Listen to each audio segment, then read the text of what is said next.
Hello बच्चों, मेरा नाम है हर्षित सिन्हा और मैं स्वागत करता हूँ आपके अपने यूट्यूब चैनल टेक्नो सक्सेस पे। तो आज हम लोग करने वाले हैं one shot lecture quadratic equation का, जिसमें सारा कंसेप्ट आज हम लोग रिवाइज करेंगे। तो चलिए बिना देरी के इसे स्टार्ट करते हैं।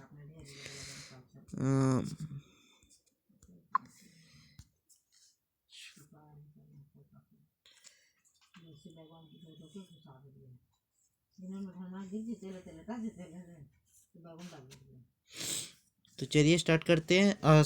साथ में कॉपी और पेन लेके बैठे।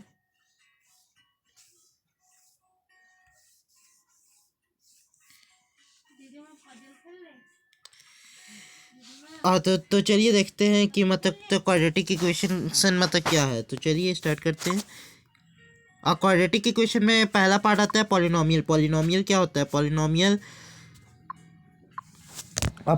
का जनरल फॉर्म ये होता है f x is equal to a not x n, f x is equal to a not x n plus a one x n का प्लस एक्स का power n minus one plus a two into x का power n minus two plus dot dot dot dot dot, मतलब और फिर last में a n x का power कुछ नहीं, ठीक है, लास्ट में ए एन, ठीक है।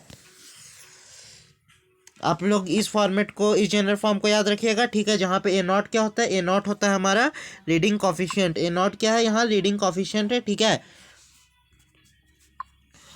और ये जो ए नॉट के साथ टर्म लिखा हुआ है उसको रीडिंग टर्म कहते हैं, ठीक है। और ये एक एन डिग्री का पॉलिनोमियल हम लोग यहाँ लिख के दिखाए हैं। यहाँ डिग्री में एन की जगह और भी कुछ हो सकता है, ठीक है। जैसे कि डिग्री टू का पॉलिनोमियल लिखना हो तो कैसे लिखेंगे?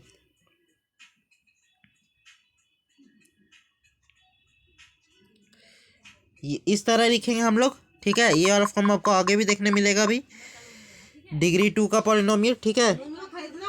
ये लीडिंग कॉफिशिएंट, ये लीडिंग टर्म, और लास्ट वाले टर्म को हम लोग कांस्टेंट टर्म कहते हैं, क्योंकि इसमें कोई भी एक्स का पावर नहीं होता। और इसको दूसरे भाषा में एब्सोल्यूट टर्म भी कहते हैं। देखिए अभी आपको थोड़ा लेक्चर बोरिंग लग रहा होगा, लेकिन आप लोग हमारे साथ बने रहें ताकि लास्ट में आपको आते आते सब चीज़ समझ में आने लगे, ठीक है। और मतलब नीचे देखिए यहाँ क्या लिखा हुआ है, और powers of x occurring in a polynomial are non negative integer, ठीक है। एक्स का जितना भी पावर होगा वो सब एक नॉन नेगेटिव इंटीजर होगा। जितना भी मतलब एक्स का पावर पे लगेगा पॉलिनोमियल्स में, ठीक है, वो सब नॉन नेगेटिव होगा। नॉन नेगेटिव यानी ना ही जीरो होगा का मतलब कि पॉजिटिव होगा। एन का जितना भी वैल्यू है आप लोग यहाँ से लिख सकते हैं, n belongs to non negative integer, non negative integer, ठीक है। और फिर अब अगला लाइन में लिखता है if a naught is equal to one then polynomial is equal to मतलब मॉनिक पॉलिनोमियल। अगर ए नॉट यहाँ वन होगा तो इसको किस तरीके से इस तरीके का पॉलिनोमियल कहेंगे? Monic polynomial. And if A one is if if an is not equal to 0 and power of x is whole number is called a polynomial of one variable o। अगर ए एन जीरो के बराबर नहीं है, मतलब ये A N वाला जो last term है वो कुछ ना कुछ तो है, ठीक है। और एक्स का पावर कोई होल नंबर हो, ठीक है। और तो उस तरीके के पॉलिनोमियल को हम लोग क्या कहेंगे? पॉलिनोमियल ऑफ वन वेरिएबल, मतलब उसमें एक वेरिएबल टर्म है, ठीक है। एक और डाउट क्लियर कर देता हूँ यहीं पे। शुरू में ये चैप्टर थोड़ा ऐसा लग रहा है, लेकिन ये लास्ट में आता आता आपको सारा कंसेप्ट क्लियर कर देगा। अब वेरिएबल किसे कहते हैं और कांस्टेंट किसको कहते हैं? वेरिएबल जिसका मान हमको पता रहता है, जैसे 2 4 6 8 1 2 9 ऐसे, ठीक है। और कांस्टेंट, और सॉरी उल्टा हो गया, वेरिएबल जिसका मान हमको पता नहीं रहता है, और कांस्टेंट जिसका मान हमको पता रहता है, जैसे 2 4 6 8 ये सब, ठीक है। 1 2 3 मतलब नंबर्स, ठीक है।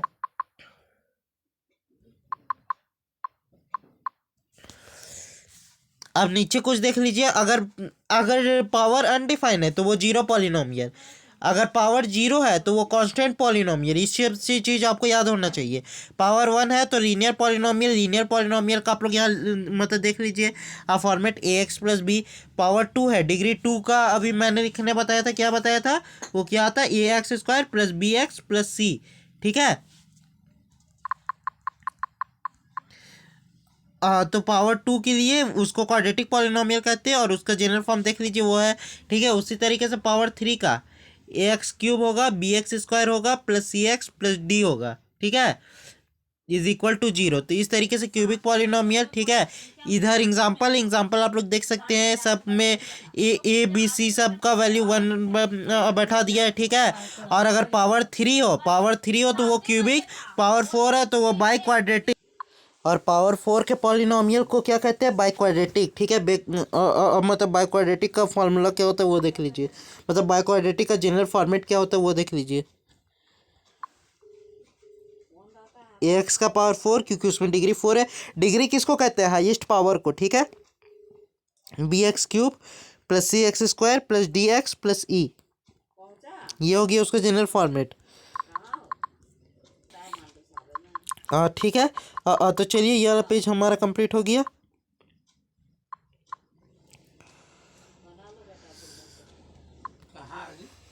तो चलिए अब हम लोग नेक्स्ट पेज पे मतलब मूव करते हैं। अब यहाँ पे क्या आता है, quadratic equation and it's solution. अब क्वाड्रेटिक इक्वेशन किसको कहते हैं पहले वो जान लीजिए। क्वाड्रेटिक इक्वेशन हम लोग कहेंगे जो चीज़ इस फॉर्मेट में हो। दिखाने रहे, पेन चूज़ किए या कलर चूज़ किए, ओ a x square plus b x plus c is equal to zero. इस फॉर्मेट पे जो भी हो उसको हम लोग क्वाड्रेटिक इक्वेशन कहेंगे। ठीक है, अब क्वाड्रेटिक इक्वेशन का जनरल फॉर्म देखिए, शुरू में वही लिखा हुआ है क्वाड्रेटिक इक्वेशन का जनरल फॉर्म। अब आप लोग ही बताइए, अगर ये उसका जनरल फॉर्म है b x plus c is equal to zero. ठीक है, और जहाँ पे ए अगर जीरो हो जाए, ठीक है, तो ये पूरा टर्म भी तो जीरो हो जाएगा। ये पूरा टर्म किसके बराबर हो जाएगा, जीरो के। तो हमारे पास क्या बचेगा, b x plus c is equal to zero. तो किसी तरीके से एक क्वाड्रेटिक इक्वेशन बचा, क्योंकि यहाँ x का पावर टू वाला टर्म तो है ही नहीं, तो ये क्वाड्रेटिक नहीं लीनियर बन गया अब ये। ठीक है, अब ये लीनियर बन गया, इसीलिए कंडीशन दिया हुआ है यहाँ पे। अब इसीलिए यहाँ एक कंडीशन दे दिया है कि जनरल फॉर्म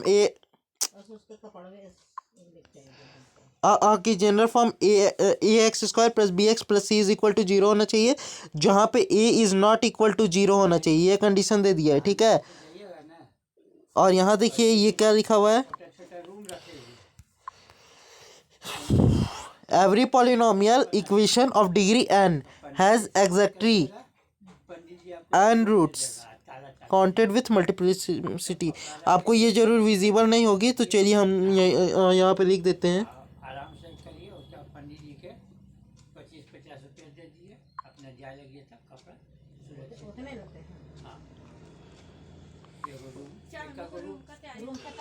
चलिए,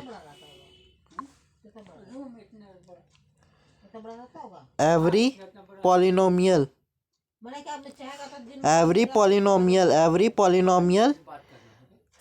equation of degree n, every polynomial equation of degree n has exactly, इस चीज़ को लिख लीजिए, बहुत ज़रूरी चीज़ है। Every polynomial of degree n has exactly n roots counted with multiplicity. ठीक है, कहने का मतलब क्या है वो मैं बताता हूँ। कोई भी अगर बैकग्राउंड आवाज़ आ रही होगी तो उसे इग्नोर कीजिएगा। Counted with multiplicity. ठीक है, आप लोग इस चीज़ को लिखिए, मैं यहाँ समझा देता हूँ इसका कहने का मतलब क्या है। इसका साफ साफ कहने का मतलब है कि अगर कोई पॉलिनोमियल दिया हुआ हमारे पास डिग्री n का, ठीक है, तो उसका n रूट्स होगा। जैसे कि आप मान लीजिए हमारे पास ये क्वाड्रेटिक है, a x square plus b x plus c is equal to zero, हमारे पास एक क्वाड्रेटिक है। ठीक है, तो इसका कितना रूट्स होगा, इसका दो रूट्स होगा, क्योंकि ये 2 डिग्री पॉलिनोमियल है। हाईएस्ट पावर को हम लोग डिग्री कहते हैं। ठीक है, उसी तरीके से इसको एक बार ले लीजिए, a x cube plus b x square plus c x plus d is equal to zero. ठीक है, ये मतलब कितना डिग्री पॉलिनोमियल, ये 3 डिग्री पॉलिनोमियल है, तो इसका कितना रूट्स होगा, 3। कौन कौन रूट्स होगा, अल्फा बीटा गामा। ठीक है,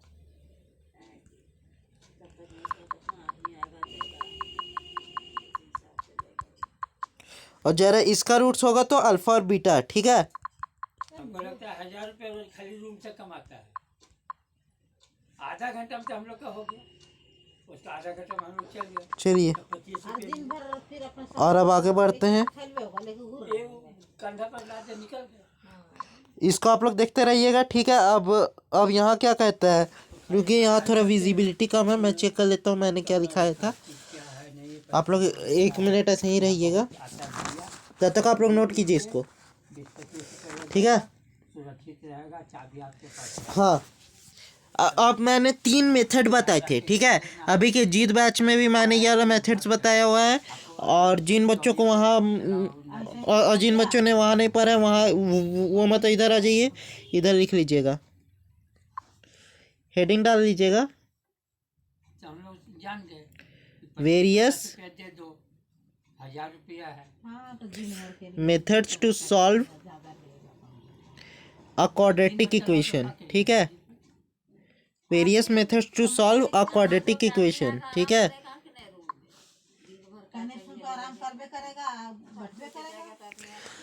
तो 3 तरह के चीज होते हैं, मतलब उसको सॉल्व करने के लिए। कौन कौन से? मिडिल टर्म स्प्लिट, जिसको फैक्टराइजेशन भी कहते हैं, completing the square method, using quadratic formula, और स्क्वायर रूट से लेके भी हम लोग क्वाड्रेटिक इक्वेशन को सॉल्व करते हैं, ठीक है। तो यहाँ पे श्रीधाचार्य फार्मूला दिया हुआ है, यहाँ पे क्या लिखा हुआ है? 150 रुपया लगेगा। श्रीधाचार्य फार्मूला, ठीक है। आप लोग यहाँ से स्पेलिंग देख लीजिएगा, क्वाड्रेटिक फार्मूला, ठीक है। श्रीधाचार्य का स्पेलिंग मैं एक बार यहाँ लिख देता हूँ, श्रीधा, स्पेलिंग में भी यहाँ गलती हो जाएगी, इतना पतला है पेन, थोड़ा मोटा कर लेते हैं। स्क्रीन की तरफ देखिएगा श्रीधाचार्य का स्पेलिंग, कौन सी नाम है? हरिश्चंद्र। श्रीधाचार्य, चल जाइएगा, ठीक है। हाँ, आपको बढ़िया बढ़िया धर्मशाला ये पट्टी 1000 पैसा में खाना। अब देखिए इधर श्रीधाचार्य फार्मूला मतलब क्या कहता है? श्रीधाचार्य फार्मूला का मतलब एक फार्मूला है जिसको हम लोग कहते हैं, ये वाला फार्मूला है उसका, x is equal to minus b plus minus under root of d by 2a, ठीक है। इस फार्मूला को आप लोग याद रखिएगा, एक बार प्लस वाले के साथ, एक बार माइनस वाले के साथ, ठीक है। अब बच्चे लोग इसे 10th में भी पढ़े होंगे, ठीक है। Minus b of plus minus under root of d by 2a, और जहाँ पे डी किसके बराबर है? बी स्क्वायर माइनस 4ac के, ठीक है। तो श्रीधाचार्य फार्मूला आप लोग नोट कर लीजिए और मतलब ध्यान रखिएगा, बस यही लिखाया हुआ है यहाँ पर भी, इधर देखिए। अब मान लीजिए हमारे पास कोई इक्वेशन है, ठीक है। ax square plus b x plus c is equal to 0, उसके 2 रूट्स है, एक अल्फा एक बीटा, ठीक है। अल्फा का वैल्यू क्या आया? मैंने जो फार्मूला बताया उसी को यहाँ एक बार प्लस में लेके और एक बार माइनस में लेके लिखा हुआ है, d is equal to b square minus 4ac, ठीक है। अगला टॉपिक आप लोग लिख लीजिएगा, नेचर ऑफ रूट्स।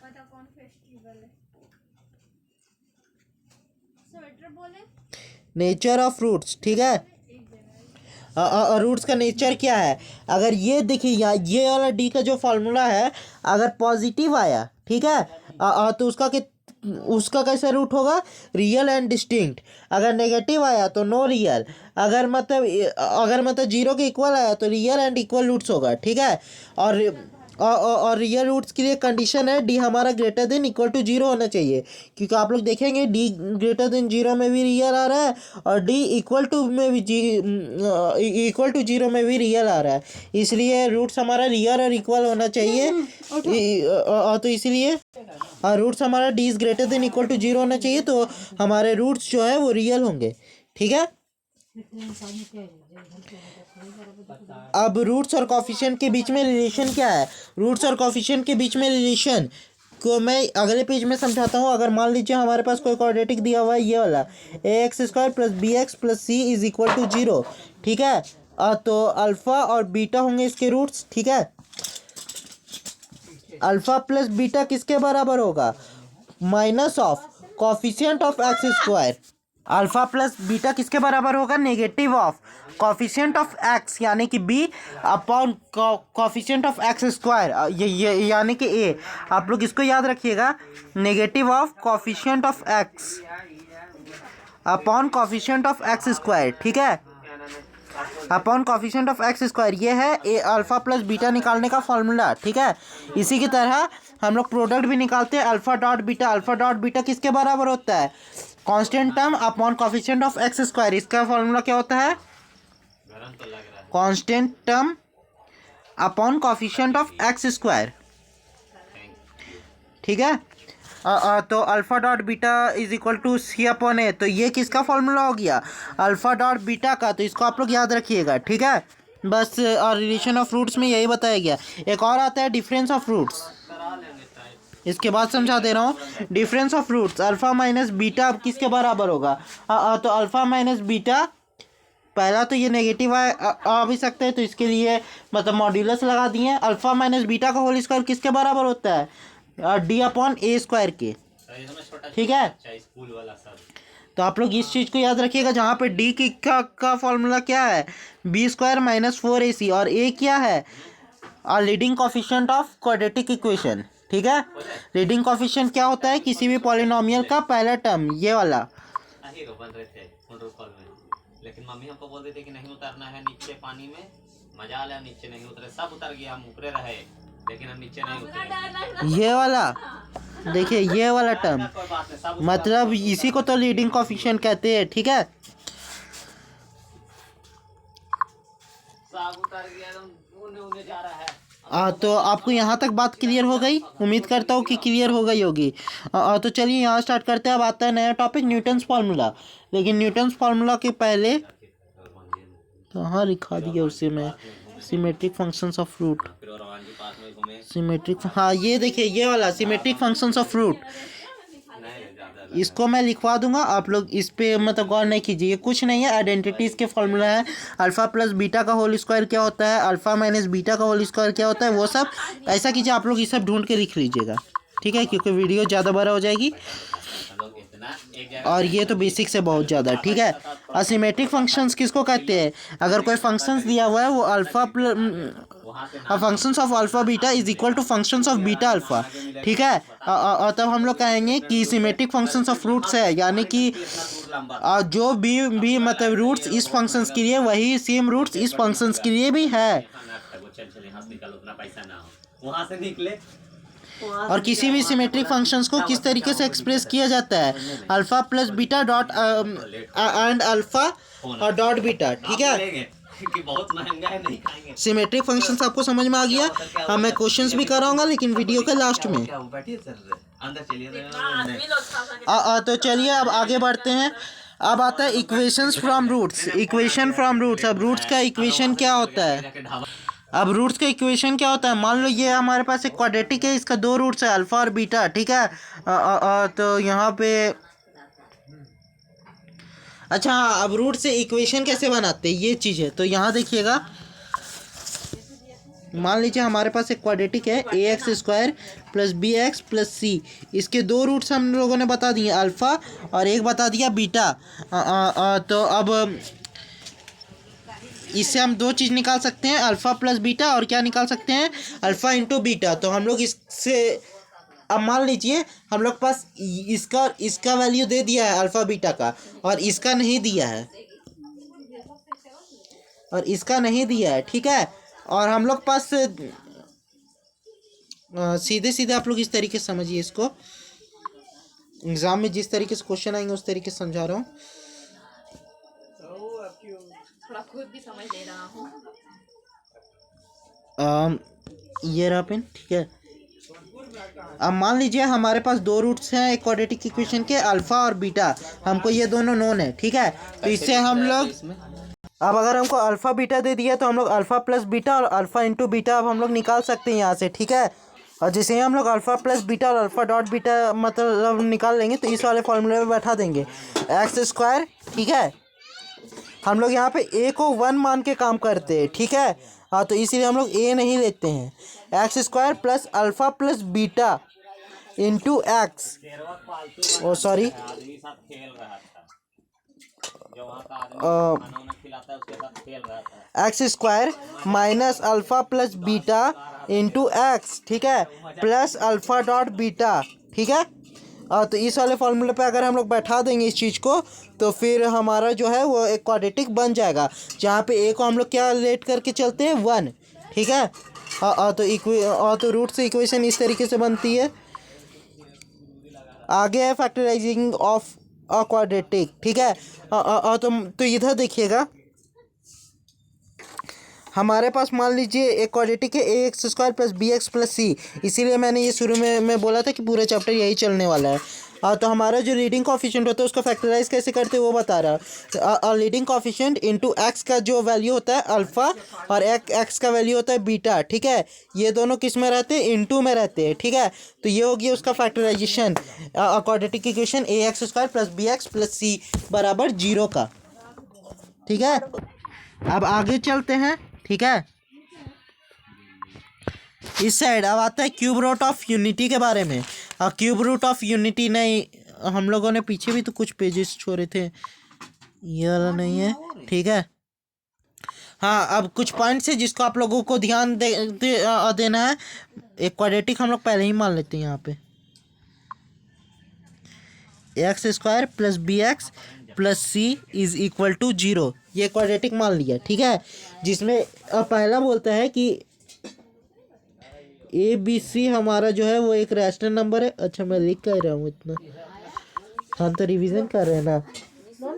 और जहाँ पे ए बी सी जो है वो एक रैशनल नंबर हो और डी पॉजिटिव हो, डी का मतलब बी स्क्वायर माइनस 4ac जो है वो हमारा पॉजिटिव हो, ठीक है। लास्ट में क्वेश्चन होंगे तो आपको सब चीज़ क्लियर होगी, अभी मात्र ध्यान दीजिए। और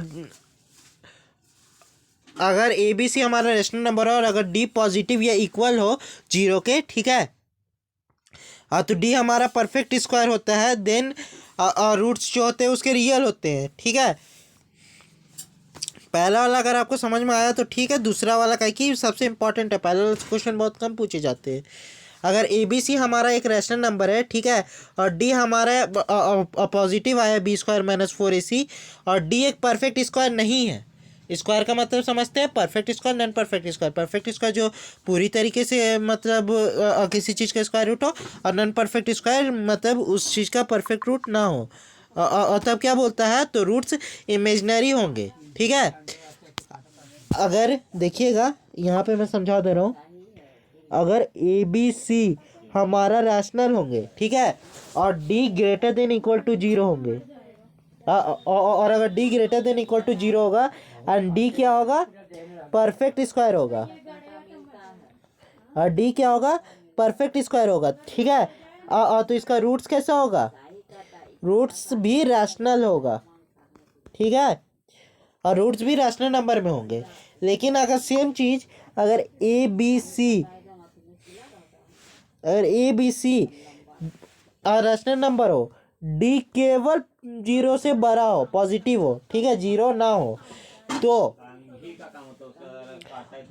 और डी पॉजिटिव हो और परफेक्ट स्क्वायर ना हो, not a perfect square, condition याद रखिएगा, इतना से इतना दूर कंडीशन ही है। ए बी सी रैशनल होना चाहिए, डी ग्रेटर देन 0 होना चाहिए और डी जो है परफेक्ट स्क्वायर नहीं होना चाहिए। तो इसका रूट्स कैसा होगा, roots are in conjugate pairs. Conjugate pairs कहने का मतलब क्या होता है, कॉन्जुगेट पेयर्स कहने का मतलब क्या होता है, एक रूट होगा अगर मेरा plus p plus root q अगर होगा मेरा एक रूट, तो दूसरा रूट क्या होगा, पी माइनस रूट क्यू। ये दोनों कैसे हैं, ये दोनों किस में है, ये दोनों है कॉन्जुगेट पेयर्स में। हैंडराइटिंग पे मत जाइएगा, रिवीजन चल रहा है इसलिए ऐसे लिख रहा हूँ। ये मतलब कॉन्जुगेट पेयर्स में है, ठीक है। तीसरा पॉइंट क्या कहता है, ए बी सी हमारा रियल नंबर हो, डी नेगेटिव हो, तब रूट्स हमारा और फिर से कॉन्जुगेट पेयर्स में आता है। तीसरा पॉइंट देख लीजिए, तीसरा पॉइंट कहता है कि ए बी सी हमारा रियल नंबर हो, डी नेगेटिव हो, ठीक है, a b c real number हो, डी नेगेटिव हो, तो हमारा रूट्स कैसा आएगा? कॉन्जुगेट्स पेयर में आएगा, are in conjugates pairs, are in conjugate pairs. Conjugate pairs कहने का मतलब एक अगर p प्लस और रूट q होगा, कॉन्जुगेट पेयर्स मतलब ये इमेजिनरी हो गया क्योंकि इसमें एक रूट और टर्म आ गया जो कि इरेशनल है, ठीक है, p प्लस रूट q और इसमें आ गया p माइनस रूट q, ठीक है।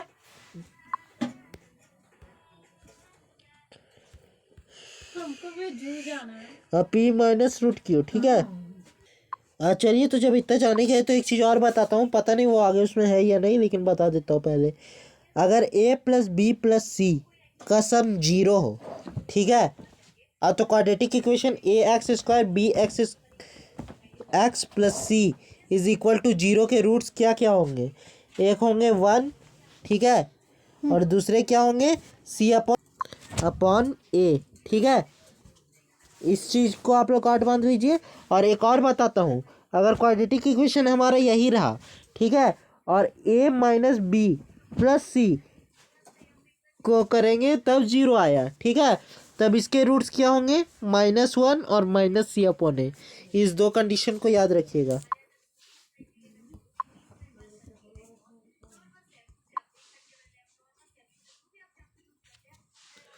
ठीक है। देखते हैं अब क्या है उसमें। हाँ, देखिए यही वाला था, a minus b plus c is equal to 0 होगा, तो क्वाड्रेटिक ये था, और इसका रूट्स क्या आएगा? -1 अपॉन माइनस सी अपॉन ए।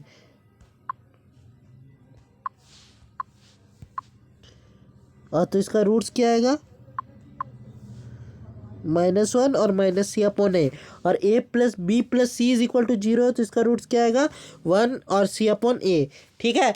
इतना तक समझ में आया? इन सबको डिलीट कर रहा हूँ।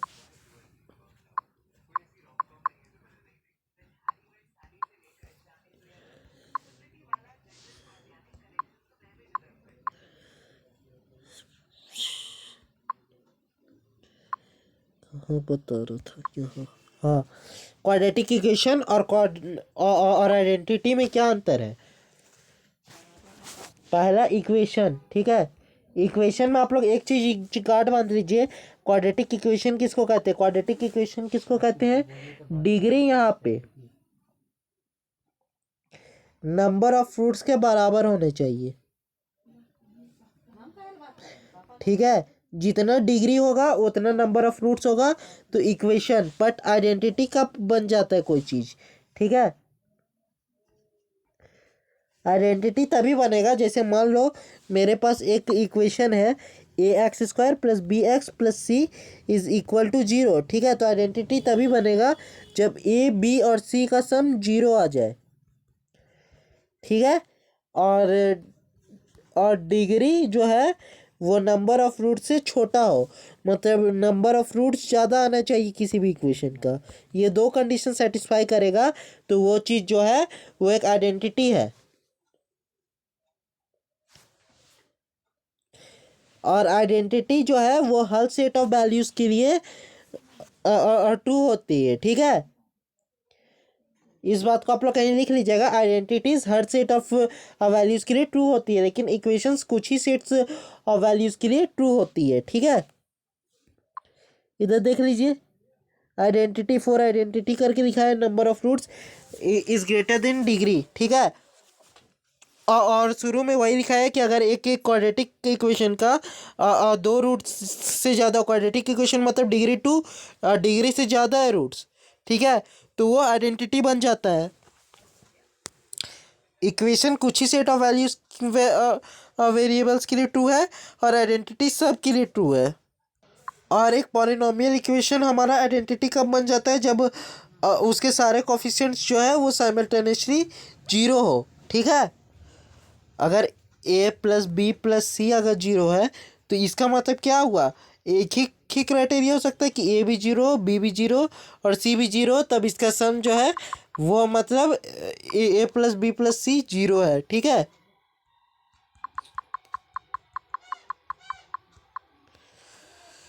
चलिए, ये भी हो गया। Newton's formula. तो चलिए अब इसी को स्टार्ट करते हैं, न्यूटन्स फार्मूला। सारे कंसेप्ट को लिखते जाइए, भूल जाइएगा। न्यूटन्स फार्मूला किसको कहते हैं? न्यूटन्स फार्मूला के लिए और न्यूटन्स फार्मूला क्या होता है वो देखिएगा। ये क्वाड्रेटिक दिया हुआ था मेरे पास, a x square plus b x plus c is equal to 0, ठीक है। एस एन दे दिया था मेरे पास अल्फा का पावर एन प्लस बीटा का पावर एन, लेकिन टी एन मेरे पास दे दिया था अल्फा का पावर एन माइनस बीटा का पावर एन, ठीक है। इतना तक ठीक है। और alpha n plus beta n के लिए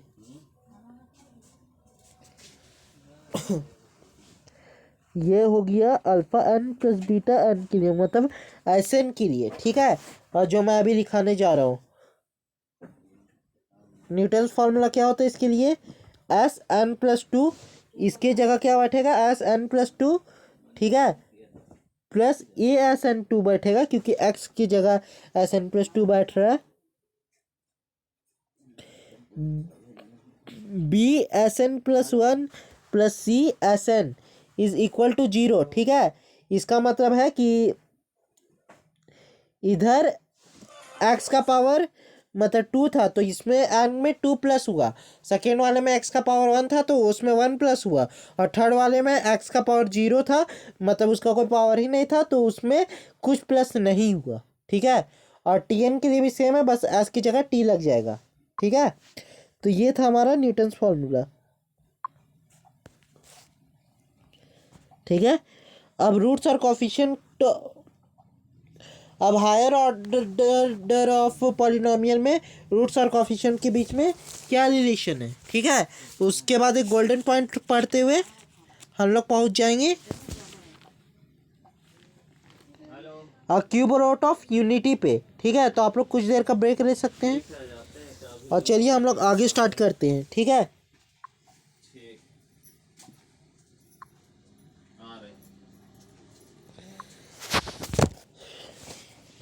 हायर ऑर्डर के लिए पहले क्यूबिक से स्टार्ट करते हैं, क्योंकि 2 के बाद 3 ही हायर ऑर्डर है उसका। ए एक्स स्क्वायर प्लस, ऐसे पर हमें मज़ा नहीं आ रहा है, ऐसे आ जाइए, रोटेट कर लीजिए फ़ोन को। A x cube plus b x square plus c x plus d is equal to 0, ठीक है। तो इसका हम लोग कैसे निकालेंगे, ठीक है। तो इसका निकालने के लिए हम लोग लास्ट में माइनस बैठाएंगे, ठीक है। लास्ट में माइनस नहीं बैठाएंगे, गलत बता दिया। शुरू में प्लस बैठाएंगे, ठीक है। और फिर प्लस माइनस अल्टरनेटिवली अब हम लोग लेते जाएंगे, ठीक है। अगर अल्फा, अच्छा 3 पावर है, तो इसके कितने रूट्स होंगे? अल्फा बीटा गामा, ठीक है। तो alpha plus beta plus gamma, alpha plus beta plus gamma का वैल्यू क्या आएगा? Minus of b upon a, ठीक है। अल्फा बीटा गामा का वैल्यू क्या आएगा? अल्फा बीटा गामा का वैल्यू आएगा, अच्छा हाँ, minus of b upon a. और अल्फा बीटा और गामा का वैल्यू क्या आएगा? सी अपॉन ए, ठीक है। इसके साथ माइनस था तो माइनस लिया, ठीक है। और इसके साथ प्लस था तो प्लस लिया। और अब एक चीज़ और आता है, ये दो तो निकाल लिया, अब ये निकालिए alpha beta plus beta gamma plus gamma alpha का वैल्यू क्या होता है? यह आएगा आपका माइनस ऑफ डी अपॉन है, क्योंकि डी के साथ माइनस था, ठीक है। ये चीज़ समझ में आया? आगे आ जाइए। ए एक्स का पावर 4 प्लस बी एक्स का पावर 3 प्लस सी एक्स का power square plus d x plus e is equal to 0, ठीक है। Plus d x plus e is equal to 0। Alternatively plus minus बैठाते जाए इसमें भी। Alpha plus beta plus gamma, ठीक है, प्लस डेल्टा, अब प्लस डेल्टा, ठीक है। अल्टरनेटिवली प्लस माइनस बैठाएंगे। ये फोन हैंग कर रहा है थोड़ा।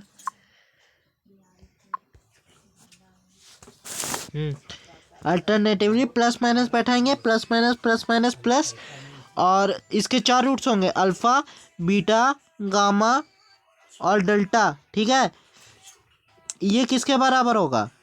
Minus of b upon a, ठीक है। अल्फा बीटा गामा डेल्टा ये किसके बराबर होगा? ये किसके बराबर होगा? Alpha beta gamma delta. Alpha beta gamma delta हमारा बराबर होगा सी अपॉन ए के। ठीक है, उसी तरीके से alpha beta plus beta gamma plus gamma delta, ठीक है, प्लस डेल्टा अल्फा, ठीक है, ये किसके बराबर होगा?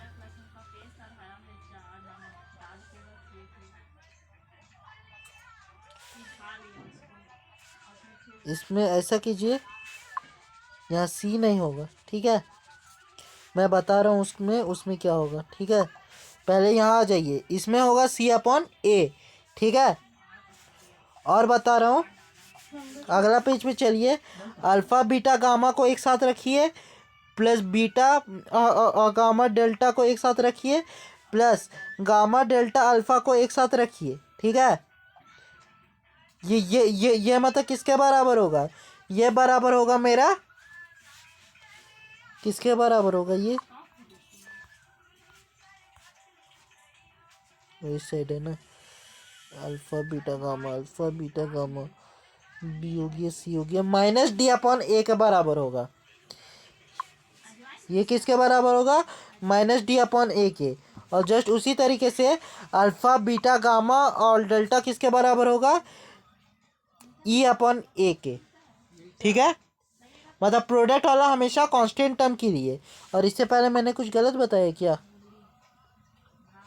हाँ, यहाँ पर भी इसको डी कर लीजिएगा और इसको सी कर लीजिएगा, minus of D upon a, ठीक है, और यहाँ प्लस ऑफ सी अपॉन ए।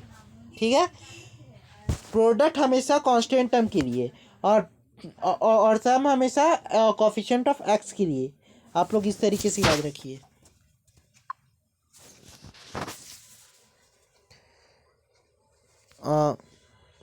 कुछ और बचा? अच्छा हाँ, गोल्डन पॉइंट्स बताने थे, इसमें देख लेते गोल्डन पॉइंट्स इसी में है। हाँ, गोल्डन पॉइंट्स इसी में, इतना दूर तक करवा दिया मैंने। अब देखिए वही सब लिखा हुआ है कि एक मतलब क्यूबिक था तो इसके 3 रूट्स थे, ये एक बाइक्वाड्रेटिक था तो इसके 4 रूट्स थे, तो इनके बीच रिलेशन क्या है वो सब दे दिया है। ठीक है, अब गोल्डन पॉइंट्स किसको कहते हैं? गोल्डन पॉइंट्स को कहते हैं। गोल्डन पॉइंट क्या है? ठीक है, एक मान लीजिए हमारे पास ये क्वाड्रेटिक है और एक ये क्वाड्रेटिक है। ठीक है, इसका कुछ डिस्क्रिमिनेंट होगा, डिस्क्रिमिनेंट यानी बी स्क्वायर माइनस 4ac, और इसका डिस्क्रिमिनेंट होगा बी स्क्वायर माइनस 4ac। ठीक है, अगर इन दोनों का डिस्क्रिमिनेंट का सम अगर पॉजिटिव या ग्रेटर देन इक्वल टू 0 आ जाए तो दोनों को नेगेटिव नहीं हो सकते। तो मतलब दोनों नेगेटिव नहीं हो सकते, क्योंकि अगर दोनों नेगेटिव हो जाए तो मतलब दोनों प्लस तो होंगे लेकिन आगे माइनस का साइन होगा जो कि 0 से छोटा है। ठीक है, तो कम से कम किसी एक को नॉन नेगेटिव होना होगा, उससे क्या होगा? अगला वाला पॉजिटिव हो जाएगा। ठीक है, और D1 D2 अगर नेगेटिव है, अगर D1 प्लस D2 अगर नेगेटिव है तो दोनों पॉजिटिव और 0 नहीं हो सकते, कम से कम एक को नेगेटिव होना चाहिए। ठीक है, ये था हमारा गोल्डन पॉइंट्स, साफ साफ हिंदी में लिखा हुआ है।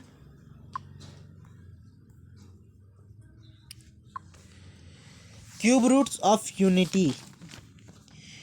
क्यूब रूट्स ऑफ यूनिटी के बाद हमारा ज़्यादा नहीं बचेगा, कॉमन रूट्स का कंडीशन है, कुछ ग्राफ्स रहेगा और उसके बाद हम लोग लोकेशन ऑफ रूट्स पे घुस जाएंगे और नेक्स्ट सेशन में फिर आपको को करवा दूंगा question. Cube root of unity इस चैप्टर का नहीं है, तभी इतना जान लीजिए 1 प्लस ओमेगा स्क्वायर किसके बराबर होता है? 0 के बराबर। ओमेगा का वैल्यू क्या होता है? -1 of plus of √3 iota by 2, और ओमेगा स्क्वायर का वैल्यू क्या होता है? -1 ऑफ माइनस √3 आयोटा बाई 2। ठीक है,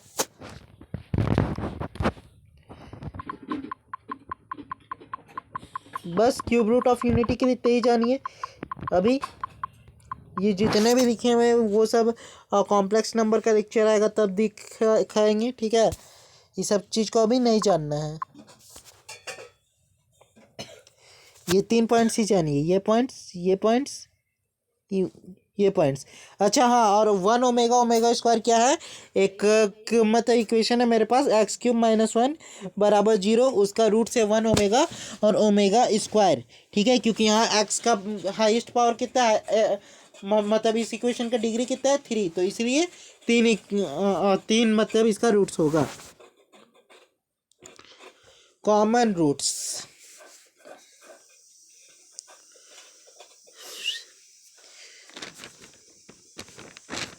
चलिए कॉमन रूट से स्टार्ट करते हैं बिना देरी किए, और लास्ट में से अभी हम लोग ख़त्म कर देंगे आधे घंटे के अंदर अंदर, ठीक है, क्योंकि अब ज़्यादा बचा नहीं है। और अगला वाला सेशन आप लोग जरूर देखिएगा, क्योंकि इस वाले को देखने के बाद आप लोग हो सकता है कि कंसेप्ट भूल जाए। क्वेश्चन प्रैक्टिस के बाद कोई नहीं भूलता है कंसेप्ट।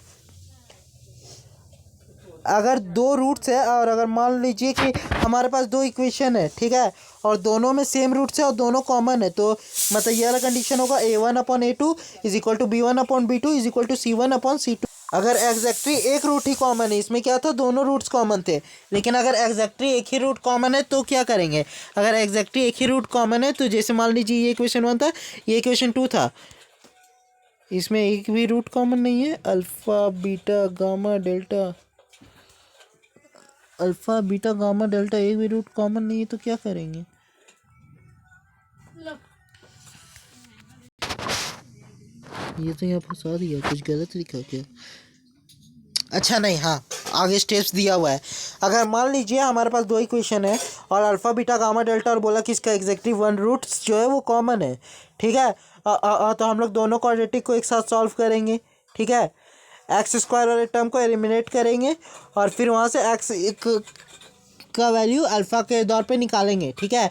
अगर x is equal to alpha satisfy करता है, ठीक है, तो उसको हम किसी एक इक्वेशन में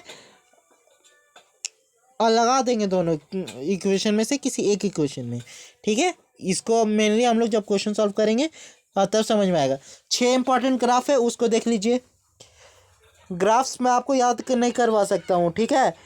ये वाला ग्राफ है, डी इज़ ग्रेटर देन 0 के लिए अपवर्ड माउथ खुला रहेगा।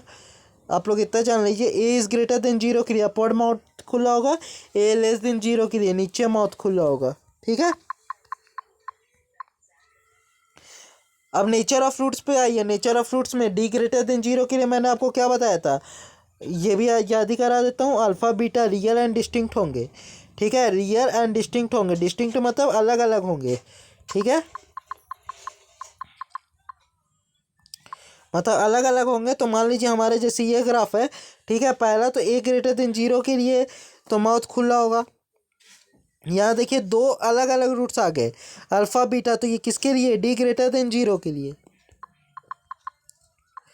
और यहीं पे बता दे रहा हूँ,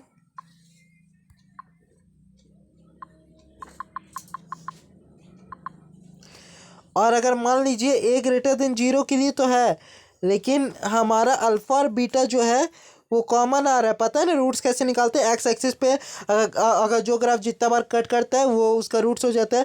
अल्फ़ा बीटा हमारा एक ही पॉइंट पे आ रहा है, तो इसके लिए डी इज़ इक्वल टू 0 होगा, क्योंकि डी इज़ इक्वल टू 0 के लिए कंडीशन क्या था, रियल और इक्वल होते हैं, ठीक है।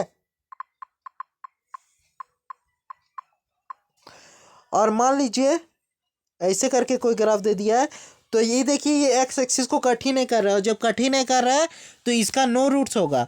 और नो रूट्स में यानी कि इमेजनरी रूट्स वो किस में होते थे, डी इज लेस देन 0 के लिए, ठीक है।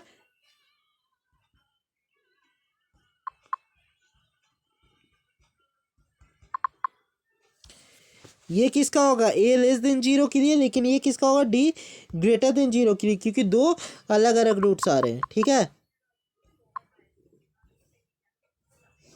ये अल्फ़ा कॉमा बीटा होगा, ठीक है। ये किसके लिए होगा, डी इज इक्वल टू 0 के लिए। आपको मूल मंत्र मैंने सिखा दिया ग्राफ का। और कोई ऐसे ग्राफ दे दिया तो ये देखिए एक्स एक्सिस को कट ही नहीं कर रहा है, तो ये किसके लिए होगा, डी इज लेस देन 0 के लिए,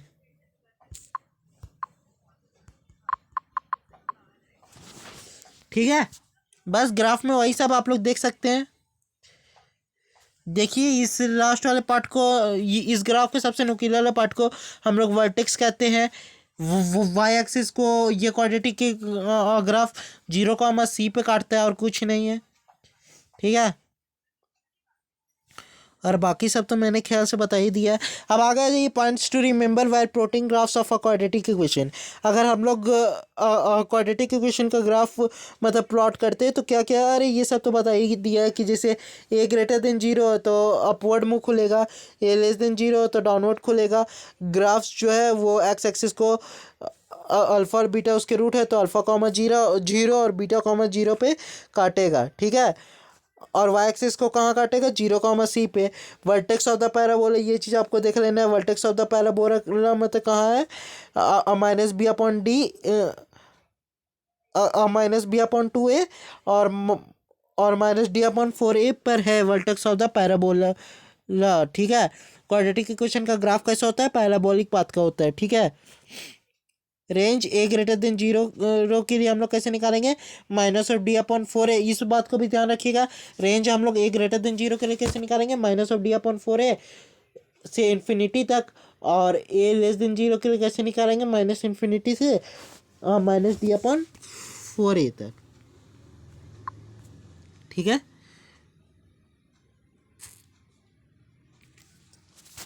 चलिए लोकेशन ऑफ फ्रूट से स्टार्ट करते हैं, आखिरी topic.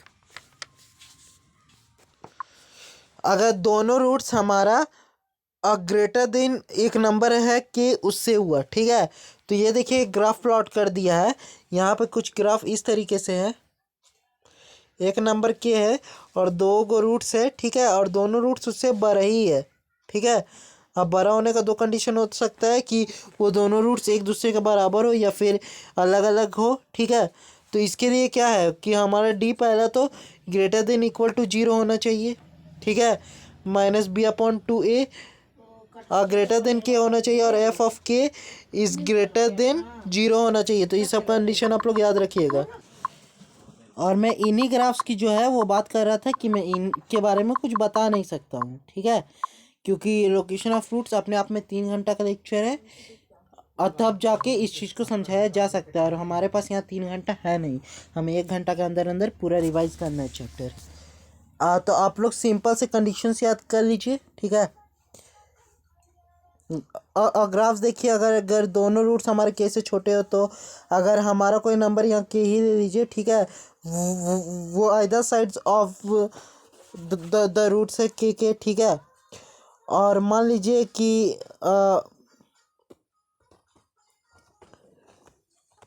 Rise in the intervals d, अच्छा हाँ, और डी और ई के बीच में हमारा एक रूट अगर इंटरवल्स में है तो ये condition f of d into f of v हमारा लेस देन जीरो होना चाहिए, ठीक है।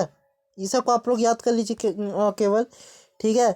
और दूसरा है कि डी ई हमारा दो रूट्स है जिसमें डी जो है वो छोटा है और ई जो है सबसे बड़ा है, ठीक है। और दोनों रूट्स जो है वो डी और सी इंटरवल के बीच में अलाई कर रहा है, ठीक है। तो ये वाला कंडीशन है जहाँ पे डी ग्रेटर देन जीरो होना चाहिए, a of f d is greater than zero, a of f e is greater than zero, और ठीक है। और माइनस डी अपॉन 4a और माइनस डी अपॉन नहीं, यहाँ शायद तो माइनस डी जैसा लग रहा है। इसका कंडीशन जहाँ तक मुझे याद था वो कुछ ऐसा था, minus of b upon 2a lies in the intervals b comma e, ठीक है। और इसका है कि अगर मतलब दोनों रूट्स डी और ई मेरे पास दो रूट्स है और क्वाड्रेटिक्स के जो रूट्स है वो उसमें से एक डी से छोटा है और दूसरा ई से बड़ा है, तो हम लोग कंडीशन क्या लगाएंगे, a of f d greater than zero और मतलब a of f e is less than zero. तो इसी के साथ आप लोग का क्वाड्रेटिक इक्वेशन ख़त्म होता है। तो आज हम लोगों ने क्या क्या पढ़ा उसका चलिए एक शॉर्ट समरी लिख लेते हैं। हम लोगों ने पॉलिनोमियल से बात स्टार्ट की, पॉलिनोमियल के बाद हम आए क्वाड्रेटिक पे, ठीक है। क्वाड्रेटिक पे आने के बाद हम लोगों ने रिलेशन देखा सम और प्रोडक्ट के बीच में, या फिर डायरेक्ट कह दो तो क्वाड्रेटिक और उसके रूट्स के बीच में, ठीक है। उसके बाद हम लोगों ने और क्या किया, उसके बाद हम लोगों ने सिमेट्रिक फंक्शंस ऑफ फ्रूट्स देखा, या फिर हम लोगों ने सीधे कह देते तो नेचर ऑफ फ्रूट्स देखा, मेथड्स टू सॉल्व क्वाड्रेटिक देखा,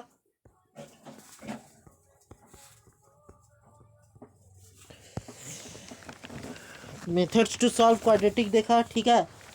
रूट्स का सिमेट्रिक फंक्शंस देखा। इन सब चीज़ों को आपको रिकॉल करना है। सिमेट्रिक फंक्शंस ऑफ रूट्स देखा, ठीक है। इस चीज़ के स्क्रीनशॉट ले लीजिए, आपको रिवाइज करने में अब ज़्यादा देर नहीं लगेगा, ठीक है।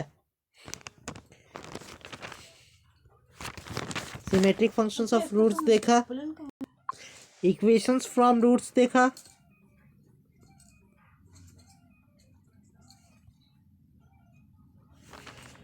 Factorisations of a quadratic equation देखा,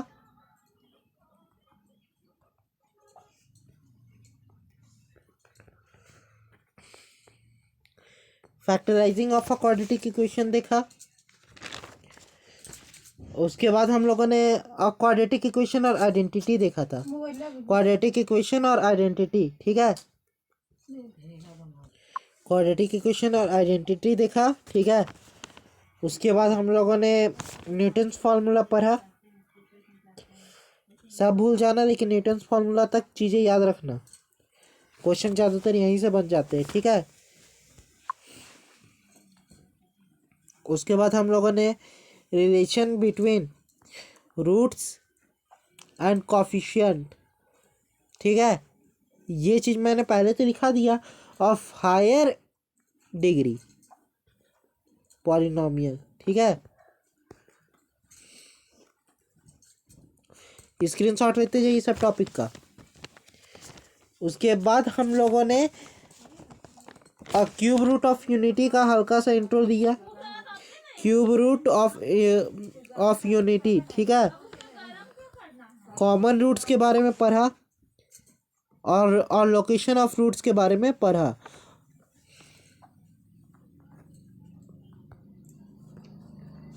और लोकेशन ऑफ रूट्स के बारे में पढ़ा। और इसी के साथ हमारा हो गया दी एंड द चैप्टर, ठीक है।